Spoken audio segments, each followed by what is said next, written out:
Shalom, selamat malam Jemaat Mesbah Doa dimanapun berada malam hari ini. Mari kita mau sama-sama datang pada Tuhan, kita mau bersyukur. Mungkin setelah sepanjang hari kita beraktivitas, bekerja, maupun ada yang di rumah, mungkin ada yang sekolah dan sebagainya. Kita malam hari ini mau datang kembali kepada Tuhan, mau bersyukur buat setiap kebaikan Tuhan di dalam hidup kita. Mari sama-sama berdoa. Tuhan Yesus, terima kasih buat malam hari ini, jikalau Tuhan masih memberikan kami kesempatan kembali untuk kami boleh bergabung di Mesbah Doa malam ini Tuhan. Kami percaya semuanya karena anugerah kasih, rahmat setia Tuhan yang selalu nyata atas setiap kami. Terima kasih Tuhan buat penyertaan-Mu, buat pertolongan-Mu di sepanjang hari ini Tuhan. Malam hari ini kami mau nikmati Engkau. Kami mau bersekutu dengan Tuhan, biar hadirat Tuhan boleh memenuhi setiap kami dimanapun kami berada. Terima kasih Bapa, terima kasih. Biar malam hari ini setiap hati yang haus dan rindu akan Tuhan boleh dipuaskan. Kami boleh mendapatkan kekuatan yang baru, boleh mendapatkan sukacita yang baru. Terima kasih Bapa, terima kasih. Biar Engkau yang menyegarkan jiwa setiap kami. Kami percaya karena Engkau punya kuasa yang tak terbatas Tuhan. Engkau yang sanggup memulihkan, menyembuhkan. Hanya Tuhan yang kami andalkan di dalam hidup kami. Terima kasih, terima kasih. Mari sama-sama datang pada Tuhan, naikkan ucapan syukur-Mu. Naikkan pujian penyembahan-Mu. Terima kasih Yesus, kami bersyukur Tuhan, Engkau baik Yesus. Terima kasih.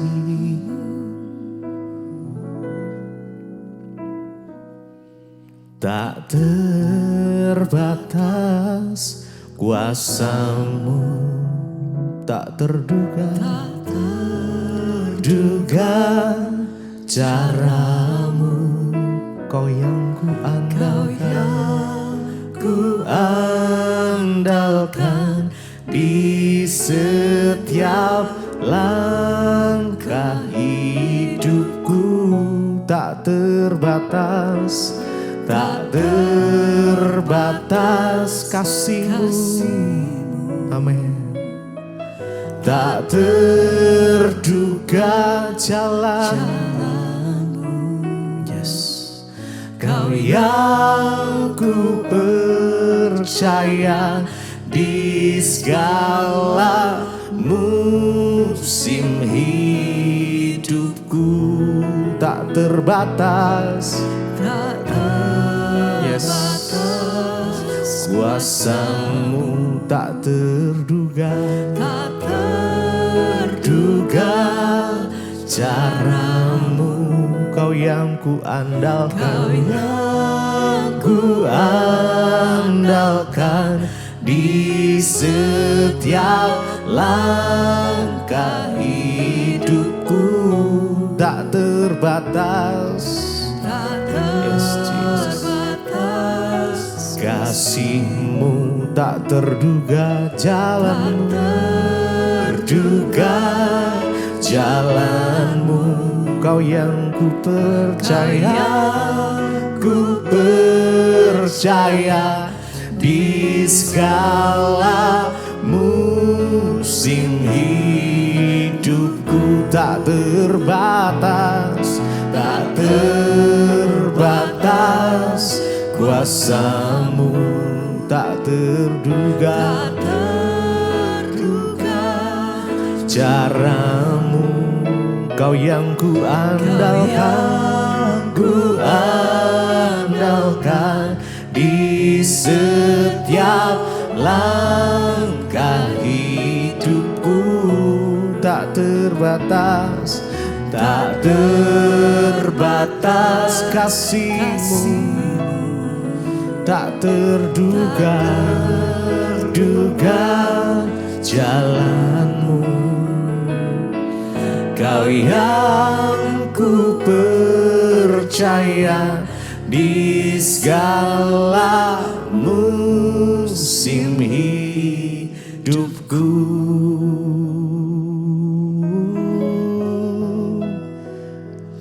Hanya Engkau Tuhan yang kami andalkan.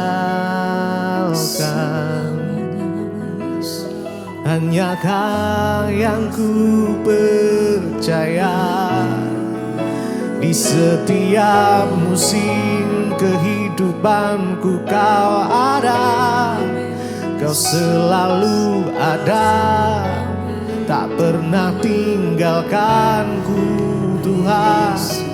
Kau selalu menuntun langkahku, menemani hidupku.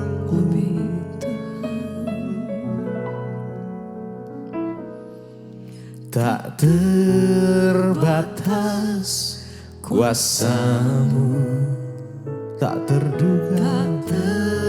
terduga cara-Mu. Kau yang ku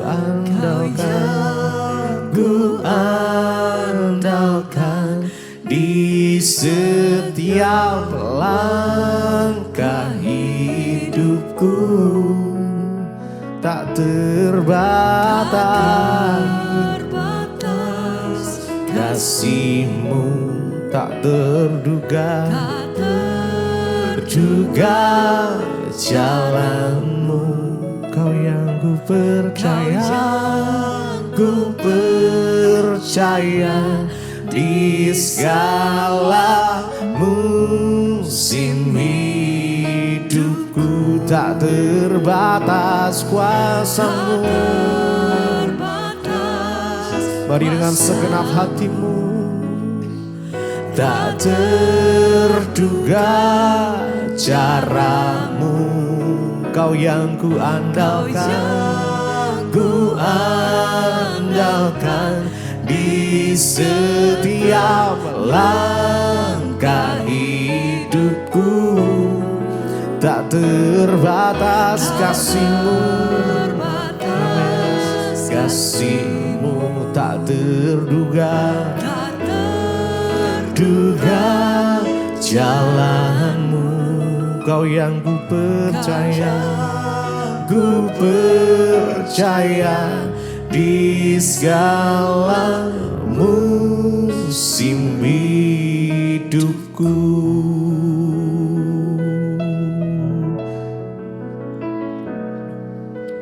Yesus, hanya Kau yang ku andalkan melebihi siapapun juga. Yesus, hanya Kau yang ku percaya di setiap waktu. Tiada lain yang ku andalkan selain Kau. Yesus, hanya Kau yang Kau yang ku andalkan Tuhan. Siapapun juga Yesus, hanya Kau yang ku percaya di setiap waktu. Tiada lain yang ku andalkan selain Kau. Yesus, mari lebih lagi sembah Dia. Hanya Engkau yang kami andalkan Tuhan, melebihi siapapun juga. Yesus, hanya Kau yang ku percaya di setiap waktu. Tiada lain yang ku andalkan. Sekali lagi Yesus, hanya Kau yang ku andalkan, melebihi siapapun juga. Yesus hanya Kau yang ku percaya. Di setiap waktu tiada lain yang ku andalkan selain Kau Yesus. Yesus hanya Kau yang ku hanya Engkau yang kami andalkan, melebihi siapapun juga. Siapapun juga Yesus. Yesus hanya Kau yang ku percaya. Di setiap waktu tiada lain yang ku andalkan selain Kau Yesus.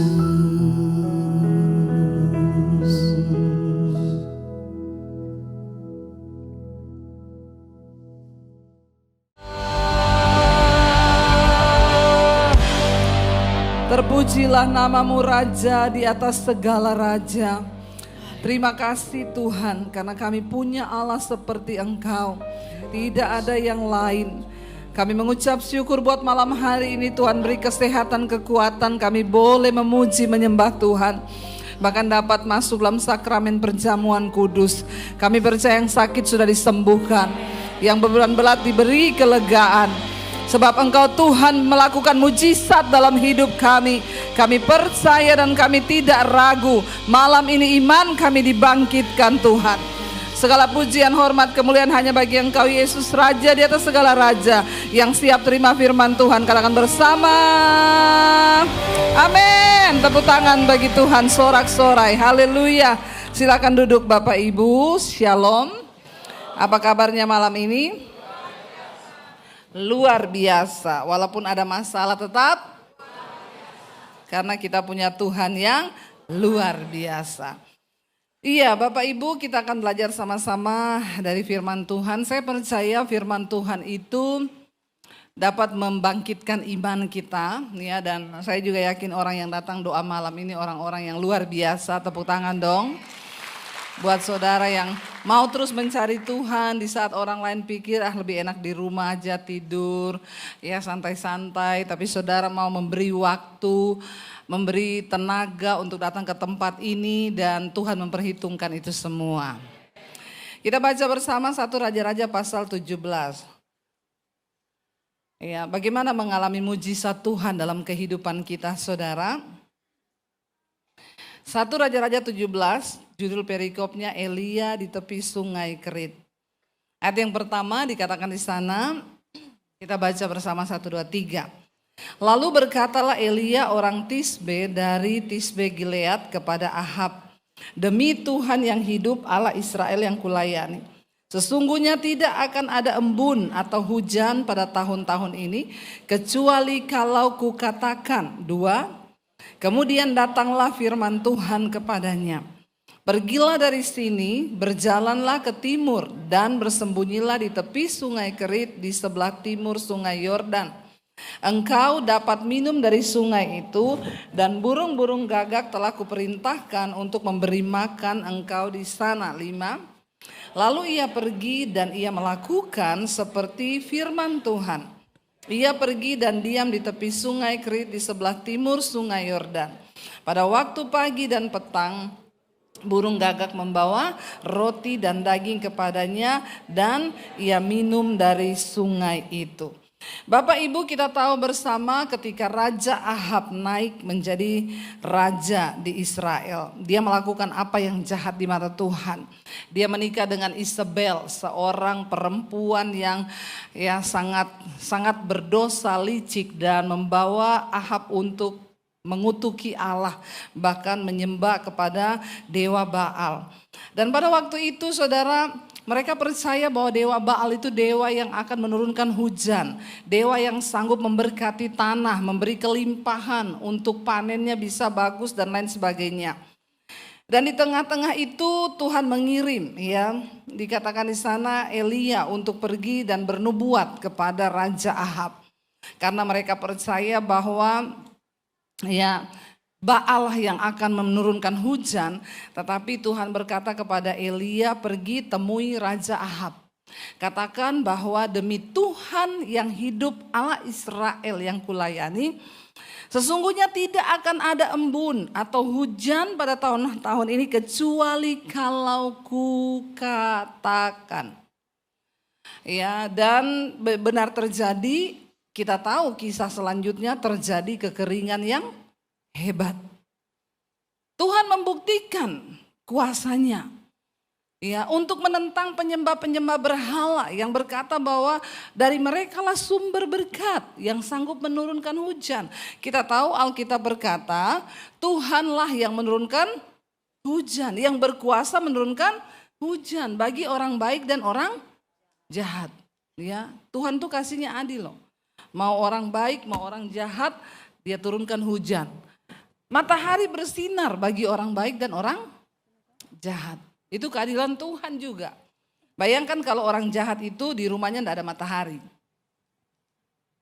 Jadi kalau kita lewat di perumahan gitu yang gelap-gelap itu, ini jahat ini. Ya, rumahnya tidak ada matahari, ini jahat. Atau hujan hanya turun bagi orang yang baik dan orang jahat nggak ada hujan. Jadi di rumahnya itu kekeringan, nggak ada air. Tapi orang yang benar ada air, ya. Tapi kita percaya Alkitab bilang Tuhanlah yang sanggup menurunkan hujan. Kalau Tuhan bilang tidak akan ada hujan, tidak akan ada. Kalau Tuhan bilang ada hujan, ada. Manusia bikin hujan buatan bisa nggak? Bisa, tapi terbatas. Ya, tidak bisa untuk mencukupi kebutuhan manusia.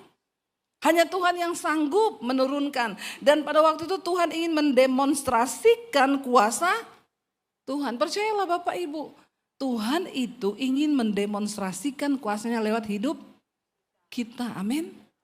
Ya, kalau kita sungguh-sungguh mau percaya dan taat kepada firman Tuhan. Lalu setelah Tuhan berkata begitu kepada Elia berfirman, dikatakan di sana Tuhan bilang, lalu sekarang kamu pergi. Setelah kamu ucapkan nubuatan itu, kamu pergi dari sini, berjalanlah dan bersembunyi di tepi sungai Kerit di sebelah timur sungai Yordan. Nanti kalau kelaparan itu melanda, tenang saja, engkau akan minum dari sungai itu dan burung gagak akan kuperintahkan, telah kuperintahkan untuk memberi makan engkau di sana. Elia adalah seorang yang mengalami mujizat Tuhan yang begitu luar biasa di hidupnya. Berapa banyak yang ingin mengalami mujizat Tuhan dalam hidupnya? Semua mau? Mau bayar harganya? Jangan dulu ngomong-ngomong mau, enggak gampang ya. Enggak gampang. Ketika Tuhan berkata kepada Elia, nanti akan ada kelaparan, kekeringan, jadi engkau pergi sembunyi di sungai Kerit di sebelah timur sungai Yordan. Nanti burung gagak kasih makan dan kau minum dari sungai itu. Kalau Bapak Ibu disuruh Tuhan pergi sembunyi di sungai apa di Jawa, di Surabaya ini sungai apa? Berantas ya, bukan Kali Ciliwung ya. Itu di Jakarta. Disuruh pergi ke sungai Berantas, Tuhan bilang nanti kau minum dari sungai itu, tenang, makan dari mana? Burung gagak tak suruh kasih kau makan. Saudara percaya enggak? Jangan bilang iya amin amin dulu. Coba kita merenungkan kalau kita jadi Elia. Kira-kira saudara disuruh pergi, nanti yang kasih makan burung. Burung kasih makan kita. Menurut saudara masuk akal? Jawab jujur dengan logikamu, ndak usah sok rohani. Menurut saudara masuk akal ndak? Ampuni mereka Tuhan. Karena mereka tahu apa yang mereka katakan. Ya, tapi memang jujur secara logika manusia enggak masuk akal. Kalau kita yang disuruh, kita berangkat enggak? Iya kan Tuhan ya. Makanya akhir zaman ini memang jarang orang lihat mujizat. Karena enggak masuk akal. Enggak masuk akal. Suruh pergi ke sungai, terus sembunyi di situ, nanti makannya gimana? Burung, antar makan. Mempercayai Tuhan itu tidak gampang. Seringkali kita harus menanggalkan logika. Ya, apalagi bapak-bapak ini yang terkenal memakai, ya, karena laki-laki tidak bercerita, tiba-tiba ditaruh di gerbong paling belakang. Haleluya ya. Iya toh?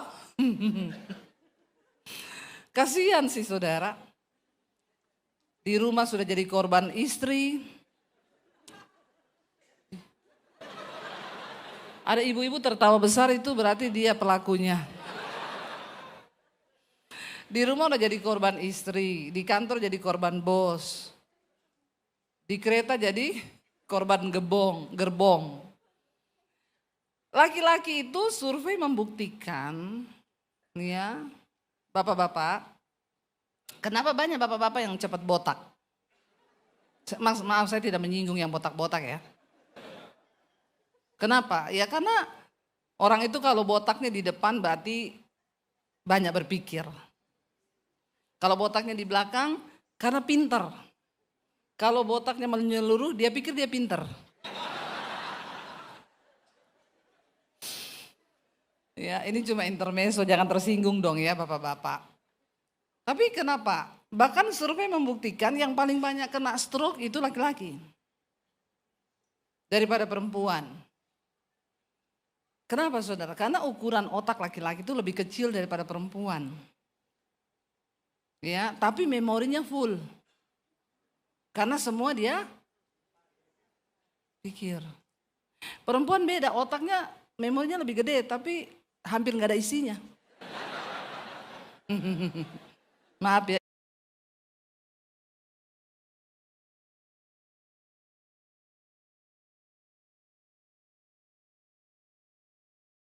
Dong, kenapa lagi say? Dia ketik panjang lebar nih, itu suamiku kamu tahu nggak gini panjang. Dia ketik, dia kirim. Temennya itu sih udah malas baca chattingannya juga. Temennya cuma balas gini, doa ya say. Dia udah plong. Karena sudah Tapi bapak-bapak kalau ada masalah, masa say? Ada hal-hal yang bisa dibuat laki-laki tapi yang bisa dibuat perempuan tapi tidak bisa dibuat laki-laki. Perempuan tuh kalau manggil say sama sesama temennya enggak apa-apa. Tapi coba bapak-bapak, jangan kau coba, ini adegan berbahaya. Kau panggil say temenmu langsung dibilang boti itu. Ya, enggak bisa, itu jangan ditiru ya. Cowok tidak bisa masuk di kamar ganti berdua, cewek bisa. Nggak akan ada yang menghakimi. Tapi coba cowok keluar dari sah. Nggak akan ada yang menghakimi. Tapi coba cowok keluar dari kamar pas berdua. Ya, itu tidak bisa ditiru. Jadi kasihan laki-laki itu memang. Apalagi ditaruh di gerbong. Ampuni dia Tuhan ya. Kalau perempuan itu ada masalah, dia pergi ke mall. Nggak beli, cuma cuci. Memang ibu-ibu di sini jarang beli, cuma cuci mata, ketahuan ya. Iya, memang di mall itu sekarang saudara kasihan pada mengeluh. Karena cuma banyak ya kelompok-kelompok yang lihat-lihat doang. Yang cuci mata doang ya. Ini kelompok-kelompok ini memang, tapi nggak beli, nggak. Karena dia stres. Ada masalah di rumah, dia cuma pergi cuci mata di mall, pulang plong, dia plong. Padahal belum ada jalan keluarnya. Laki-laki tidak bisa begitu. Jadi bapak-bapak jangan terlalu banyak pakai logikamu terus. Berserah kepada, belajar ya, tapi cowok disuruh percaya hal yang tidak mungkin itu sulit. Tapi Elia membuktikan, dikatakan waktu Tuhan suruh dia pergi, engkau akan dapat minum dari sungai itu dan burung gagak telah kuperintahkan untuk memberi engkau makan di sana. Ayat 5 bilang apa? Lalu berpikir-pikirlah Elia. Lalu dia merenung-renungkan itu masuk akal atau tidak. Alkitab bilang apa? Ia pergi dan melakukan seperti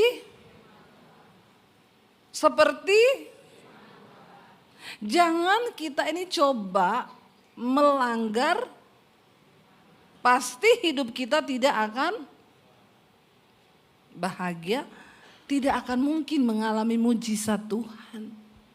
Ketaatan mendatangkan mujizat. Dan selalu ada harga untuk kita mau melihat mujizat. Ya, nggak mungkin ada mujizat kalau tidak ada persoalan. Jangan selalu benci dengan yang namanya persoalan. Karena biasanya itu menjadi salah satu cara Tuhan agar kita bisa melihat mujizat dan pertolongan Tuhan. Lalu kita bisa bersaksi. Ya, secara manusia banyak hal yang tidak masuk akal itu terjadi di hidup kita. Tapi ketika kita belajar percaya dan melakukan seperti firman Tuhan, maka kita akan melihat mujizat. Saya baru landing dari Balikpapan tadi siang saudara, tadi sore lalu langsung makan ke hotel lalu ke sini. Saya tadi malam KKR di Balikpapan.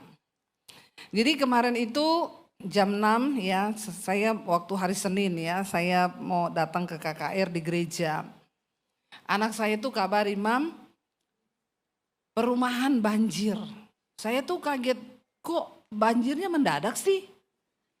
Ya memang mendadak, nggak tahu ini ada apa, tiba-tiba air itu masuk ke perumahan. Saya bilang sama suami, coba cari tahu kenapa bisa tiba-tiba, memang hujan deras banget, tapi tidak pernah seperti itu. Memang di perumahan kami itu ada kali, tetapi nggak pernah banjir. Tapi kenapa sekarang tiba-tiba ya bisa ditayangkan videonya nggak? Saya tuh mau pelayanan, anak saya kirim video ini saudara, saya kirim ya. Biar kita lihat sama-sama. Ya, jam 6 sore dia kirim ini dari teras rumah saya. Ya. Dia kasih lihat saya ini. Tuh depan rumah tuh sudah air semuanya. Ya, itu di depan rumah saudara. Sore ini jam 6. Mobilnya tetangga sudah separuh itu. Sore jam 6. Setengah 7-nya boleh kasih lihat yang ada ban mobil saya. Setengah 7-nya ini di garasi. Padahal tadi kan garasi saya itu tinggi dari jalan. Tiba-tiba jam setengah 7 itu ban depan mobil sudah ada airnya. Lalu saya ini mau khotbah, mau ibadah. Mau khotbah. Kira-kira saudara galau enggak? Anak saya bilang air itu masuk seperti air bahmam. Suami saya buka di grup perumahan, ternyata sudah heboh karena tanggulnya jebol. Itu air saudara kalau lagi hujan deras, karena kali itu depan rumah kami itu kali aktif yang memang dari daerah Bogor sana itu air. Jadi kalau di sana hujan deras, ditambah lagi di sini hujan deras, itu kadang airnya itu lebih tinggi daripada jalan, tapi ada tanggul. Selama ini tuh aman, tiba-tiba tanggul itu jebol. Bayangkan kalau air lebih tinggi dari jalan lalu jebol. Saya ini mau khotbah galau. Saya ingat, aduh mobil di garasi, kita lagi pergi, anak saya yang satu juga ikut saya, jadi semua mobil ada di garasi. Saya sudah berpikir, Tuhan aduh kalau air masuk rumah, mobil kerendam air, bagaimana ya Tuhan. Mau khotbah ini galau saya saudara. Tapi tiba-tiba suara di hati saya itu bilang begini, jadilah tenang, belajarlah percaya. Sudah mau 6:30 saya bilang sama suami, kita doa yuk. Terus enggak usah lihat HP lagi. Enggak usah, nanti mengganggu hati kita. Tuhan, saya berdoa, Engkau yang berkuasa atas hujan, atas banjir, atas laut, atas sungai. Kalau Engkau berkehendak menahan air itu, aku percaya Engkau sanggup. Karena anak saya bilang begini, udah 6:30 Mam. Aku pantau dari tadi, 1 menit naik 30 cm. 1 menit.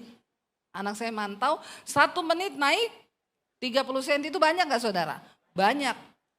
Saya ini berpikir, saya mau khotbah 2 jam ibadah. Jangan tertawa, ini logika Masuk akal enggak? Ya masuk akal lah, 2 jam saya khotbah, 1 menit naik kali berapa berarti? Masalahnya ini bukan karena hujan, tapi kali yang jebol. Itu air kalau lagi banjir banget memang lebih tinggi dari jalan. Jadi saya itu, saya bilang Tuhan Engkau yang sanggup, saya tidak mau hatiku terganggu, saya ini mau khotbah. Tolong Tuhan tenangkan hatiku, kalau Engkau mau, Kau sanggup Tuhan menahan air itu, aku percaya. Tuhan sanggup. Tapi kalaupun air naik terus dan itu mobil-mobil kerendam, rumah saya masuk air, itu cuma harta dunia.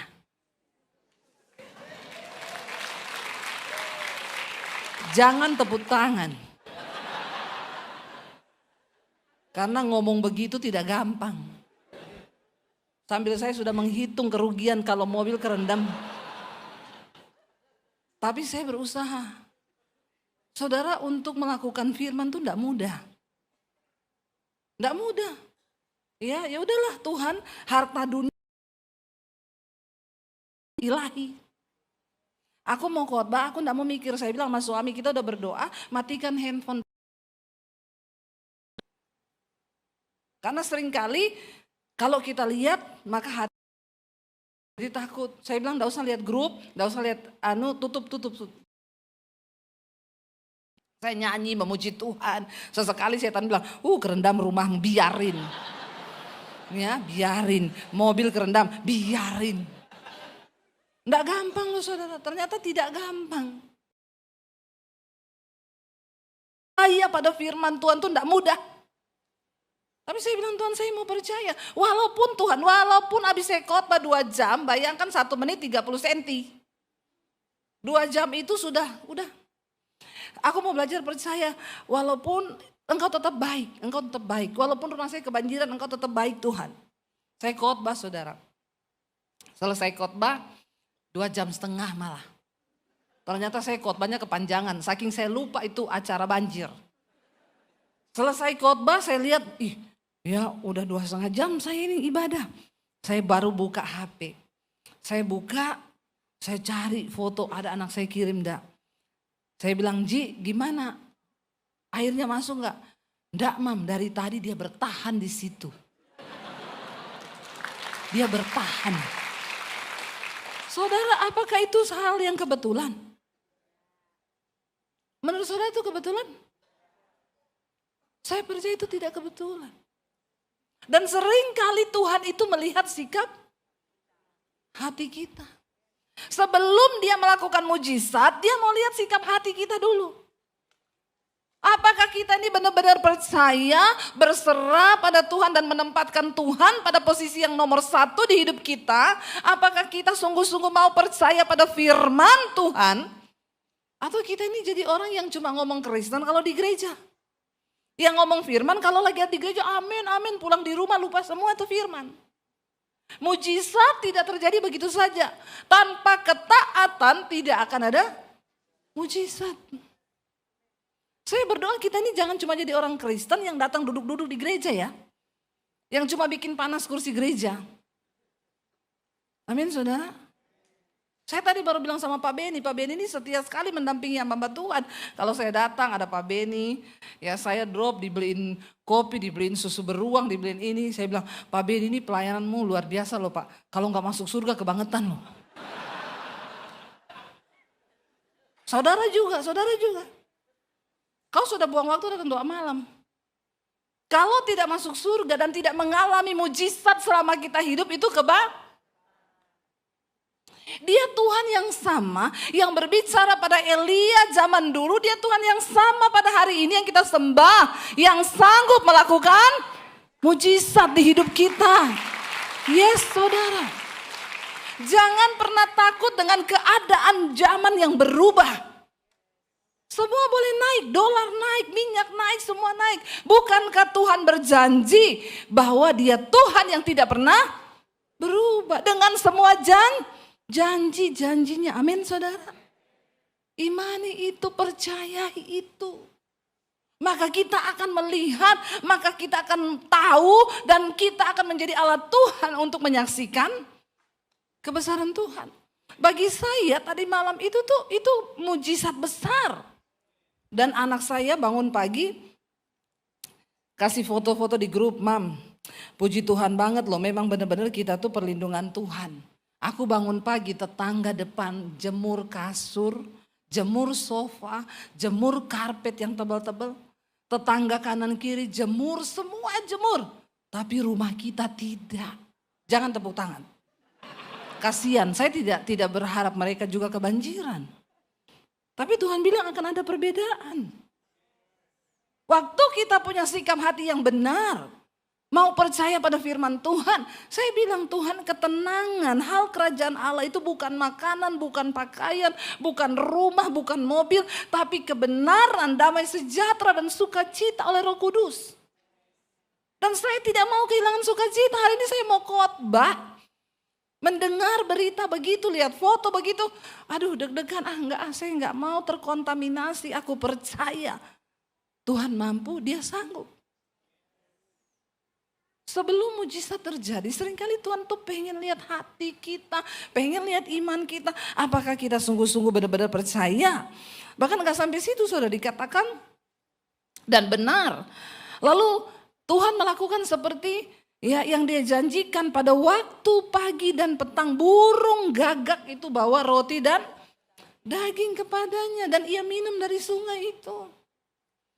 Jangan tanya burung gagaknya itu bawa daging dari mana ya? Dia ambil di mana itu roti? Dia ambil di mana itu daging? Tidak semua hal perlu kau tahu. Tapi Tuhan Maha tahu dan Maha mampu. Karena Dia yang menciptakan segala sesuatu. Dia yang ciptakan langit, Dia yang ciptakan bumi, Dia yang ciptakan semua, Dia yang menciptakan. Dan kita cuma cukup percaya dan berkata, yes, amin, kami percaya Tuhan. Jangan biarkan saudara imanmu itu menjadi sia-sia. Justru di tengah masa sulit Tuhan itu mau menyatakan mujizat bagi orang-orang yang sungguh-sungguh berkenan kepada Dia. Supaya kita menjadi alat bagi kesaksian nama Tuhan yang ajaib. Israel dilanda kelaparan besar. Semua orang gak bisa makan. Tapi Elia dipelihara burung gagak. Kenapa Tuhan pakai gambaran burung gagak? Kenapa bukan burung merpati? Kan burung merpati lebih rohani toh. Lambang kekudusan, lambang kesetiaan, lambang Roh Kudus toh. Kan lebih enak kalau burung merpati gitu. Lebih masuk akal gitu. Saudara tahu burung gagak, burung pemakan bangkai, burung paling rakus. Kalau dia bawa makanan, lalu temannya datang ngambil, itu dia berantem. Dulu di rumah saya, di Sulawesi sana ada pohon besar. Itu kalau musim hujan di bawah itu ada sungai, banyak bangkai, itu burung gagak berkumpul. Saya perhatikan burung gagak itu, kalau dia ambil makanan, temannya datang, berantem saudara, dia nggak mau berbagi. Burung gagak dipakai Tuhan untuk kasih makan Elia. Apa artinya itu? Seringkali di anggapan kita tuh, yang bisa nolong tuh burung merpati. Ini orang kaya, pasti bisa tolong saya. Oh, temanku itu bisalah saya pinjemin duit. Oh, mertuaku kaya, bisalah. Oh, ini kaya. Waktu engkau mulai membatasi Tuhan dengan cara berpikirmu, maka engkau tidak akan pernah bisa melihat mujizat Tuhan. Belajar andalkan Tuhan, duduk di kaki Tuhan, nangis di kaki Tuhan. Dan Alkitab berkata, diberkatilah orang yang mengandalkan. Tapi terkutuklah orang yang mengandalkan manusia dan kekuatannya sendiri. Saya mempraktekkan itu sampai hari ini. Saya ingat waktu anak saya masih kecil-kecil, kalau kita tidak punya uang, saya nangis di kamar, saya berdoa. Sampai anak saya itu tahu, anak saya yang paling kecil dulu tuh masih berapa tahun, ya 4-5 tahun. Kalau saya udah doa nangis, dia datang sama saya, Mami enggak punya uang ya. Mami minta uang sama Tuhan ya. Mami kalau Tuhan kasih duit itu jatuh dari langit. Saya mengajarkan anak saya untuk beriman. Saya bilang, enggak deh, kalau jatuh dari langit itu uang palsu. Enggak ada nomor serinya. Ya, Tuhan menolong kita lewat banyak cara, lewat orang yang tidak pernah kita duga. Yang gak pernah kita sangka. Tuhan sanggup. Tuhan mampu. Jangan cuma harap-harap burung merpati yang dianggap sebagai lebih rohani dan gini. Burung gagak. Orang yang kita tidak tahu, orang yang kita tidak kenal. Satu kali ada jemaat telepon saya malam-malam, jam 11 malam. Bu, Ibu, saya tidak tahu mau lari kemana dan saya juga tidak meminta uang sama Bu Debbie, tapi saya cuma minta didoakan. Kenapa? Besok pagi jam 10 saya harus siapkan uang 2,5 miliar. Bu, kalau 250.000 Bu, tak transfer sekarang. Atau 25 juta lah Bu. 2,5 miliar itu bagaimana ceritanya? Saya itu kerja sama bisnis sama orang. Lalu dia itu minta untuk uangnya dibalikin. Dia mau, karena kami terjadi salah paham. Dia mau cabut dari perusahaan saya. Dia mau minta uangnya balik 2,5 miliar. Dia sudah kasih saya 1 bulan, kami sudah tanda tangan di notaris. Tapi ini Bu, saya udah 1 bulan lebih ini saya berusaha enggak dapat. Nah itu waktunya jatuh tempo itu terakhir besok jam 10. Kenapa Ibu enggak telepon saya besok jam 9 saja? Dalam 1 malam bagaimana caranya? Saya bilang coba ya Bu, saya coba tanya sama teman saya. Gini Bu Debbie, kalau dia mau bantu, akhirnya nanti saya jadi join sama dia karena perusahaan ini sebenarnya jalan dan lumayan keuntungannya, tapi ya namanya kelas orang udah nggak mau. Ya aduh Bu, ya coba saya coba tanya orang itu, dia bilang maaf Bu Debbie saya nggak bisa bantu. 1 malam 2,5 miliar. Ya udah Bu, saya nggak bisa bantu, tapi kita punya Tuhan, kita berdoa yuk. Saya berdoa, dia nangis-nangis, Tuhan kami percaya tidak ada perkara yang mustahil, bahkan dalam 1 jam pun Tuhan sanggup melakukan. Dia udah coba pinjam sama temen yang dia kenal, orang kaya ini, pokoknya enggak ada yang bisa tolong. Saya bilang berserah aja, pagi-pagi saudara. Dia pergi makan bubur ayam di dekat rumahnya situ. Dia ngobrol dengan 1 orang bapak, bukan agama Kristen. Burung gagak bener. Kan burung gagak itu orang yang gak kita nyangka-nyangka maksudnya. Ya. Lalu dia cerita sama bapak itu.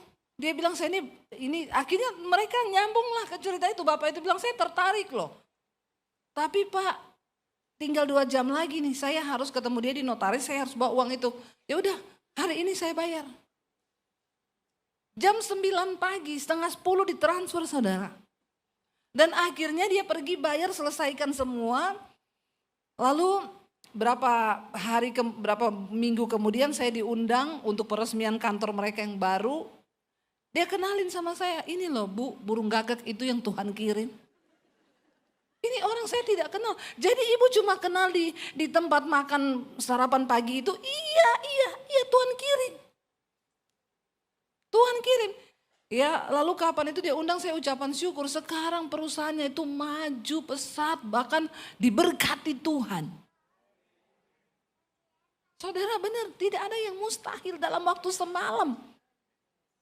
Saya bilang, Bu, secara manusia ya Bu, kalau kita pikir tuh, iya Bu Debbie, saya juga udah pasrah, ini hidup saya. Ini pekerjaan saya tidak tahu kalau ini diambil semua, saya nggak bisa bayar, saya tidak tahu mau kerja apa Bu. Tapi ya itu Tuhan.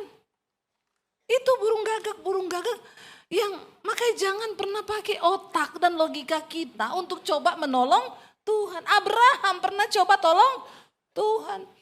Ketika dia bilang sama istrinya, aku ini udah gak bisa loh punya anak. Kata Sarah, kan saya udah mati haid. Sudah menopause. Sudah menopause itu nggak ada lagi sel telur yang bisa memproduksi anak. Jadi mungkin kamu bisa punya anak, tapi bukan dari saya. Bagaimana kalau kamu tiduri aja Hagar pembantu kita? Abraham bilang, kenapa nggak dari dulu? Ya bapak-bapak, Hagar itu orang Mesir. Cantik, bodinya tinggi, besar, hidungnya mancung, putih. Yang paling jelek di Mesir itu paling cantik di Surabaya. Percayalah. Percayalah, wanita paling jelek di Mesir tuh paling cantik di sini.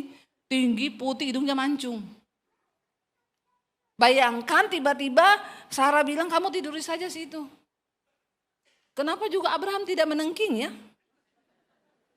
Ya memang begitulah laki-laki itu, makanya cocok ditaruh di gerbong paling belakang. Ya, harusnya kan dia sadarkan istrinya tuh, bertobat kau. Ya enggak? Ya Pak ya. Harusnya kan bilang bertobat kau, enggak boleh begitu. Tuhan bilang itu anak perjanjian berarti dari kita, bukan dari pembantu saya. Kau itu dasar bertobat, harusnya. Tapi yo namanya kucing dikei gereh, dipangan pora, bertobat.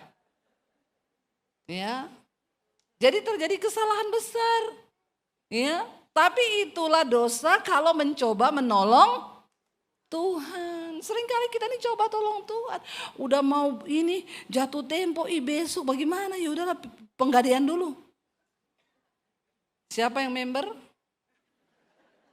Menyelesaikan masalah tanpa padahal nambah. Cuma Tuhan yang bisa menyelesaikan masalah tanpa. Dia yang punya dunia ini. Dia yang mengendalikan alam semesta. Dia yang mengendalikan seluruh hidup manusia. Bahkan ketika dokter bilang tidak ada harapan. Kalau Tuhan bilang ada harapan, ada. Walaupun orang bilang tutup. Makanya teman saya bilang, saya sudah dikutuki Bu. Besok kamu gak bisa bayar 2,5 M. Saya ambil itu perusahaan, kamu hengkang dari sini. Karena begitulah perjanjiannya. Tapi Tuhan bisa membalikkan keadaan dalam waktu 1 malam. 1 jam, 1 detik dia sanggup. Waktu kita terlalu banyak kesaksian tentang kedahsyatan Tuhan yang begitu luar biasa. Ya, saya melihat, saya mendengar, saya menyaksikan bagaimana tuh. Bayangkan orang rumah saya tanggul jebol loh, itu bukan kebetulan. Anak saya bilang air tuh berhenti pas di tangga. Itu yang video malam. Teras tadi itu sudah penuh air saudara, garasi itu sudah penuh air. Tapi Tuhan itu sanggup. Tuhan itu mampu. Dan tidak ada perkara yang mustahil bagi orang yang sungguh-sungguh percaya. Bahkan kalau kita lihat cerita yang selanjutnya itu Tuhan bilang kan setelah itu sungai itu kering. Sungai Kerit yang disuruh Tuhan pergi menjadi sumber mata air dan minum bagi Elia. Akhirnya menjadi kering. Karena hujan tidak turun di negeri itu seperti yang dia firmankan kepada Raja Ahab. Lalu ketika mulai kering, Tuhan berfirman sama dia. Kalau saudara baca ayat yang ke-8, ayat yang ke-7. Tetapi sesudah beberapa waktu sungai itu menjadi kering sebab hujan tiada turun di negeri itu. Ayat 8. Maka datanglah firman Tuhan kepada Elia, bersiaplah pergi ke Sarfat yang termasuk wilayah Sidon dan diamlah di sana, ketahuilah aku telah apa? Memerintahkan seorang janda untuk memberi engkau makan. Tadi telah memerintahkan burung, sekarang diperintahkan seorang. Kalau kita jadi Elia pasti gini, yes, janda kaya. Ya apa ya? Menurut kita, Tuhan suruh janda pelihara kita, berarti janda miskin atau janda kaya? Naik Alphard. Ya toh, punya villa. Ya, yes, ketemu janda kaya. Karena itu yang masuk akal. Dia berjalan, begitu masuk ke daerah yang namanya Sarfat, dia ketemu seorang janda sedang mengumpulkan kayu api. Mungkin Elia pikir nggak mungkin ini. Ini miskin lagi cari kah? Harusnya ketemu janda lagi nyetir mobil Alphard, pem. Mau kemana Elia? Naik. Ya toh? Itu kan yang masuk akal kan? Ternyata enggak. Seorang perempuan, seorang janda yang sedang mencari kayu api. Lalu Elia berseru pada perempuan itu, coba ambil bagiku sedikit air dalam kendi, aku mau minum. Kan aus, jalan kaki. Lalu janda itu ya Ketika perempuan itu pergi mengambilnya, Elia berseru lagi. Coba juga ambil bagiku sepotong roti. Dia lapar, dia haus. Ya layak kalau dia minta makan. Dia kan gak tahu kalau itu tuh jandanya yang akan pelihara dia kan. Tuhan kan kasih tahu kan mukanya seperti ini, jandanya itu ini. Ya Elia membayangkan janda kaya yang sudah filler. Mukanya dibotox, toh, pakai tas Hermes kan, ketemu gitu. Ternyata janda miskin yang lagi cari kayu bakar, tapi ya karena dia lapar, dia haus, dia minta makan dan minum. Lalu janda itu bilang apa? Demi Tuhan Allahmu yang hidup, sesungguhnya tidak ada roti padaku sedikit pun kecuali segenggam tepung dalam tempayan, sedikit minyak di buli-buli.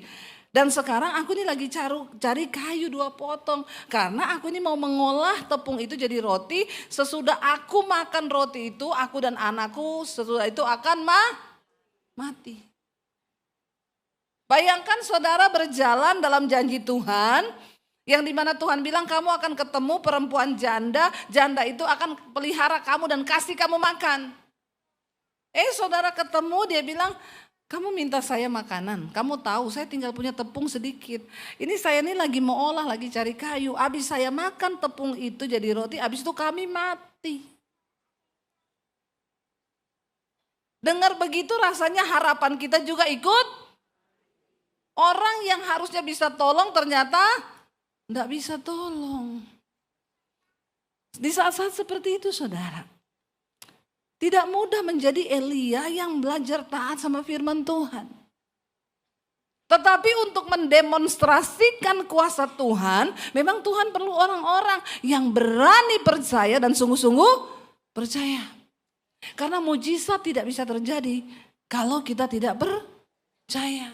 Makanya berapa kali Yesus berkata, imanmu yang menyembuhkan engkau, imanmu yang menyelamatkan engkau. Ketika Petrus melihat Yesus jalan di atas air, Petrus kaget, dia bilang, wow Tuhan, engkaukah itu? Kalau memang itu engkau suruh aku jalan Tuhan tanpa berpikir panjang. Petrus bilang, aku juga mau jalan di atas air. Lalu Tuhan bilang, ayo Petrus kemari. Tanpa berpikir itu air, dia turun dari perahu, dia jalan. Lalu Alkitab berkata, tiba-tiba ada angin sepoi-sepoi. Angin bicara tentang persoalan badai yang datang dalam hidup kita. Ketika ada sedikit angin, tiba-tiba dia sadar, aku ini di atas air loh. Harusnya enggak boleh loh ini. Ini melawan gaya gravitasi bumi. Ini enggak masuk akal, enggak boleh terjadi begini, ini enggak benar ini. Waktu dia kena angin, otaknya mikir, saya ini melawan gaya gravitasi bumi, ada di atas air. Enggak bisa orang berdiri di atas air pasti tenggelam. Dan saat dia takut, Alkitab berkata dia mulai tenggelam. Tenggelam saudara. Waktu engkau tidak percaya. Waktu engkau tidak yakin. Dan apa yang seringkali membuat iman kita itu diuji ketika datang angin? Masalah keuangan, masalah kesehatan. Ya angin sepoi-sepoi, sakit kepala. Aduh, stroke ini. Kita suka mikir gitu. Cuma sakit kepala, stroke ini, stroke. Ya, ada benjolan, tumor, kanker. Kadang otak kita ini loh, angin sepoi-sepoinya itu di sini tuh. Makanya kita perlu isi pikiran kita dengan firman Tuhan. Waktu angin sepoi, Petrus mulai mikir, enggak bisa nih begini. Aku enggak bisa nih nyelesain utangku ini, enggak bisa. 7 turunan juga aku enggak bisa bayar utangku. Saya ini pernah terjebak dalam hutang. Saya pernah dikejar debt collector.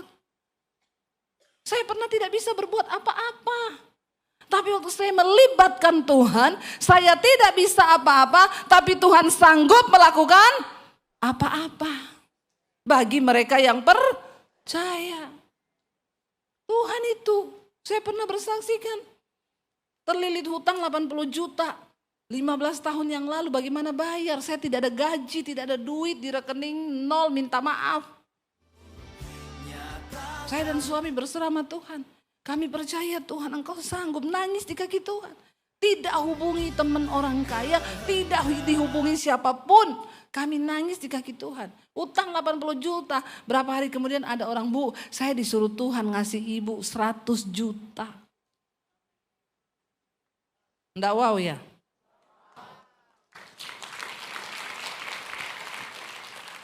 Dan saya enggak minta, saya tidak pinjem, saya enggak curhat. Saya juga tidak curcol. Curhat colongan.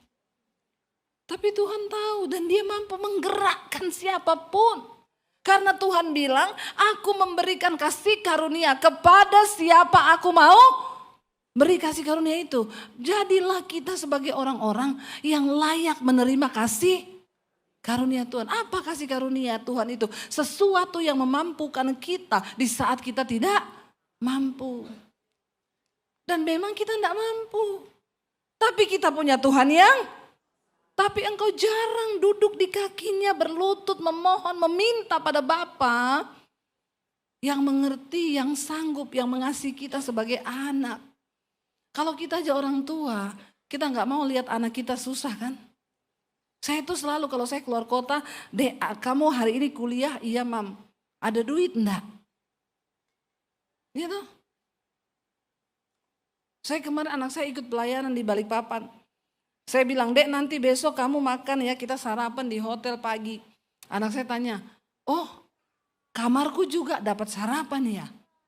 Saya ketawa dan saya nggak sadar, saya jawab begini, ya iyalah masa anaknya Debbie Basir nggak dapat sarapan? Terus suami saya nyeletuk gini, keren loh saya omonganmu. Kenapa? Keren omonganmu, masa anaknya Debbie Basir nggak sarapan? Terus saya bilang, iya ya, betapa Bapak kita di surga juga ngomong begitu ya. Amin saudara. Tiba-tiba saya bilang sama suami, iya ya, saya aja yang Debbie Basir bisa ngomong itu sama anak saya. Bagaimana dengan Bapakmu yang di surga? Yang mengasihi kita tanpa batas. Yang tidak akan rela melihat engkau kekurangan. Yang tidak akan rela melihat engkau menderita. Tapi yang dia mau engkau datang kepada dia dan jadilah anak yang menyukakan hatinya. Dan bagaimana menyukakan hati Tuhan? Lakukan seperti yang dikatakan firman Tuhan. Cuma itu, ayo kita jadi anak-anak yang setia. Yang taat sama Tuhan. Sebab dia tidak mau engkau bersusah dengan kekuatanmu sendiri. Karena Alkitab berkata dia tahu bahwa kekuatanmu itu tidak seberapa. Sebagai manusia, kenapa kita harus percaya Tuhan? Supaya ketika di masa-masa sulit yang rasanya tidak ada kekuatan, kita bisa memperoleh kekuatan dari Tuhan. Dan itu namanya beriman. Kita beriman pada Tuhan tapi kita gak pernah ngalami Tuhan. Gak pernah lihat mujizatnya, buat apa? Ada yang salah dengan imanmu. Ada yang salah saudara. Kalau kita tidak pernah mengalami Tuhan, gak pernah melihat mujizat Tuhan. Hari ini saya pengen kita semua datang sama Tuhan. Kita menyembah Tuhan dan kita imani firman Tuhan. Mari kita sama-sama bangkit berdiri dalam hadirat Tuhan saudara. Apapun pergumulanmu hari ini tidak peduli. Dan Tuhan itu menyediakan mujizatnya sama takarannya. Tapi syaratnya ketika kita mendapatkan perkenanannya. Ketika kita datang sungguh-sungguh kepada Dia. Ketika kita berharap sungguh kepada Tuhan. Maka Dia Allah yang berfirman. Dia sanggup membelah laut bagi orang-orang yang percaya kepadanya. Dia sanggup menenangkan badai bagi setiap orang yang percaya kepadanya. Ketika Yesus berkata, jadilah tenang bagi badai yang mengamuk. Badai itu tenang. Waktu saya berkata, Tuhan engkau sanggup menahan air sekalipun. Engkau yang punya kuasa. Dan Tuhan melakukan itu bagi orang-orang yang sungguh-sungguh berkenan di hatinya. Hari ini datang pada Tuhan saudara. Bilang Tuhan jadikan kami orang yang berkenan di hati-Mu. Kami mau percaya bahwa bersama Tuhan. Kami sanggup melihat Tuhan membelah laut dalam hidup kami. Tuhan tenangkan badai di hidup kami. Angkat tanganmu saudara. Yang membelah laut yang teduhkan badai, yang mustahil pun terjadi karena kuasa-Mu yang pegang hidupku, yang buka jalan bagiku. Kau membuat mujizat sejati. Lebih lagi angkat tanganmu di hadapan Tuhan. Katakan yang membelah laut, yang membelah laut, yang teduhkan badai, yang mustahil pun terjadi karena kuasa-Mu yang pegang hidupku, yang buka jalan bagiku. Kau membuat mujizat lebih lagi. Saudara, angkat imanmu, katakan Engkau sanggup Tuhan. Yes, amin. Yang mustahil pun terjadi karena kuasa-Mu yang pegang hidupku, yang buka jalan bagiku. Kau membuat mujizat sejati, yang membelah, yang membelah. Mari dengan iman, saudara, katakan Engkau sanggup Tuhan, Engkau sanggup.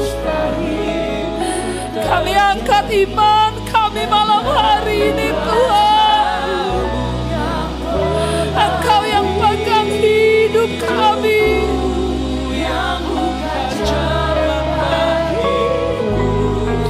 Engkau pembuat mujizat di hidup kami. Yes Lord Jesus. Karena itu mari saudara buka hati dan tanganmu di hadapan Tuhan. Terimalah kiranya berkat, rahmat, anugerah dari Allah Bapa, cinta kasih dari Tuhan Yesus Kristus, penyertaan Allah Roh Kudus yang akan terus menyertai hidup kita. Mulai dari hari ini bahkan sampai kali yang kedua. Tuhan Yesus datang kembali. Nama kita tercatat di dalam kitab kehidupan. Karena itu mari kita berkata di dalam nama Tuhan Yesus. Katakan bersama. Yang pegang tanganku, Kau yang sentuh hatiku, selamanya ku cinta Kau Yesus, selamanya ku menyembah-Mu. Kau yang pegang tanganku, Kau yang sentuh hatiku, selamanya ku cinta Kau Yesus.